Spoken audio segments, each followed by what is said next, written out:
y'all, welcome back to my channel. It is Caramel Coils here again with another video. So before we get into today's video, let me just explain really quick. So this is an old twist out, not even an old twist out. This is a less than 24-hour old twist out. So initially the twist out turned out really bomb, but I went to the beach for a few hours and that was basically the end of it. But yeah, that's just to give you guys a little context so you know why my hair looks the way it does. Y'all know this is not how I usually come in for my intros, but I just have to explain that really quickly. So I told you guys that it's 2020, we're branching out, stepping out of our comfort zone, switching it up. We're not just doing wash and goes this year. I have a bunch of content planned out for my wash and goes, but you know, I kind of just want to switch it up and, you know, balance between wash and goes and, you know, trying new things. So today I am partnering with Better Length clip-ins. So they are a brand that specializes in natural hair clip-ins. So I got the Afro Kinky curly clip-ins. Oh, by the way, it's 100% virgin human hair. I'm not even gonna lie to y'all, I've never tried clip-ins, I've never experimented with clip-ins, I never thought I would be doing a video about them, but like I said, we're stepping out of our comfort zone. So they left me this nice little card. It also came with a thread and needle and a couple extra clips. I guess if any of these like break off, I can always fix that. Like I said, I've never done clip-ins, so there's no way I'm gonna walk you guys through this with me. I'm definitely gonna have to do a voiceover, but I just wanted to introduce the company. I'm not sure if I mentioned it already, but I got the Afro Kinky curly clip-ins for 3C4A hair. Y'all know I'm primarily 4B4A hair, but I kind of just wanted to switch it up. I wanted to go for a different vibe. So yeah, I'm a little nervous, I'm not even gonna lie. I'm a little anxious because I'm not really sure how this is gonna turn out, but fingers crossed. Let me just go ahead and open it for you guys. Wow. Feels so soft, y'all. So soft. Oh my goodness. Wow. I'm really excited.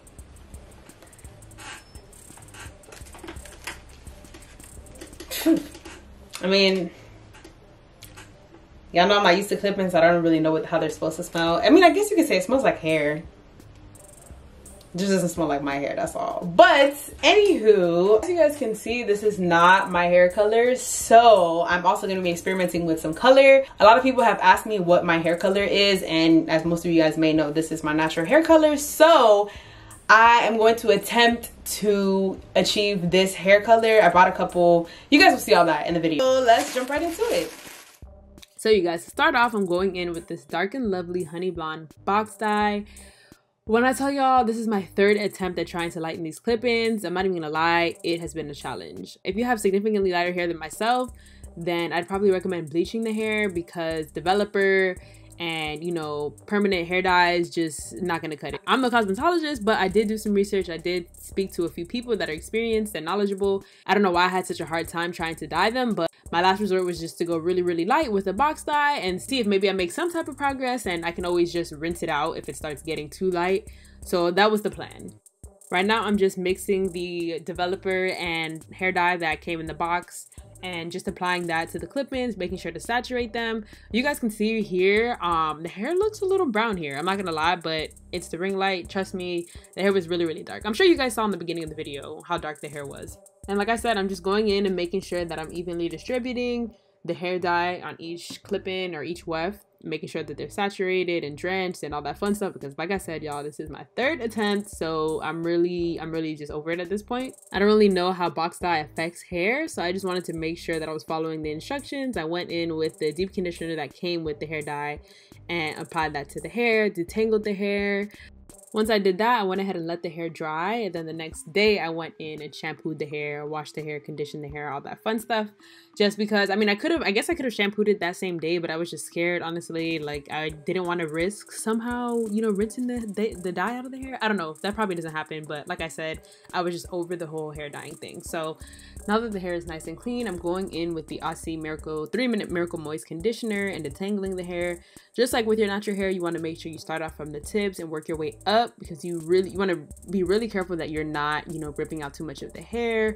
But once the hair is detangled, y'all, it feels amazing. It's so soft, so juicy, and I'm honestly obsessed with the texture. The only drawback I will say though is that it does shed quite a bit. Like, that wasn't all the shedding I had, that was just one small portion of it. But despite how much it seems to shed, it still manages to look really, really full. I've detangled this hair probably on 4 different occasions before I filmed the finished product, which is what you guys saw in the intro, and the hair still looks really, really dense. So I finally rinsed out that crusty twist out, deep conditioned my hair, gave it some TLC. Now I'm just gonna go in with the Curls Blueberry Bliss leave-in conditioner, apply that to my whole head. Y'all already know the deal. Even if we're doing a protective style, clip-ins, whatever the case may be, you need to make sure that your hair is moisturized regardless of the hairstyle. Even if your hair is tucked away, moisture is everything.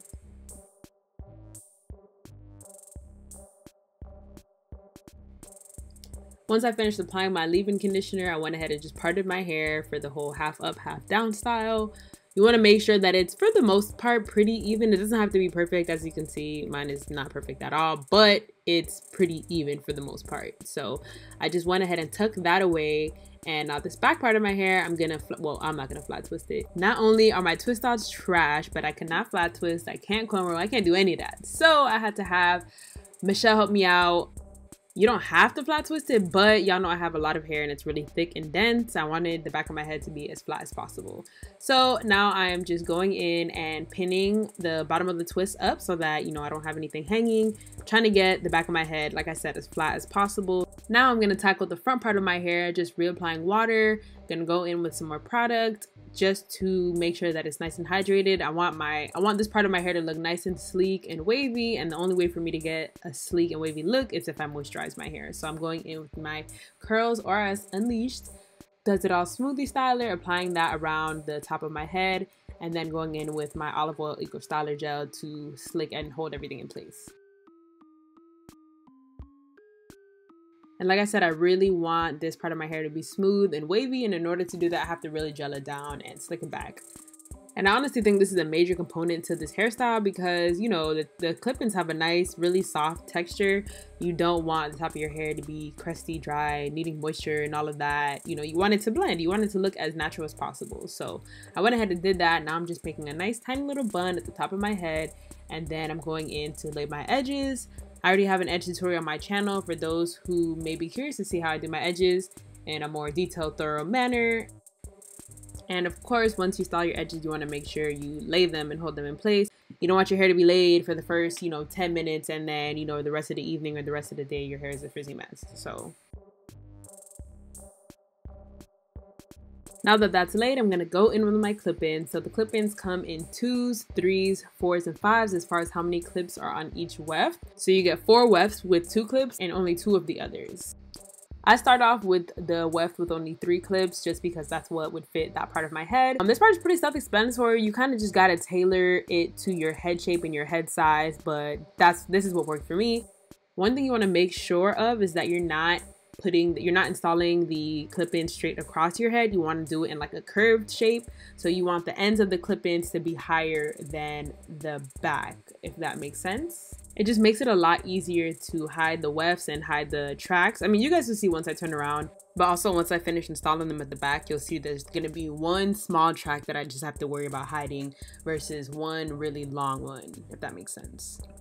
But for the time being, I'm just going to install 8 of the 10 clip-ins, making sure to leave 2 of the wefts that have 2 clips for the bun.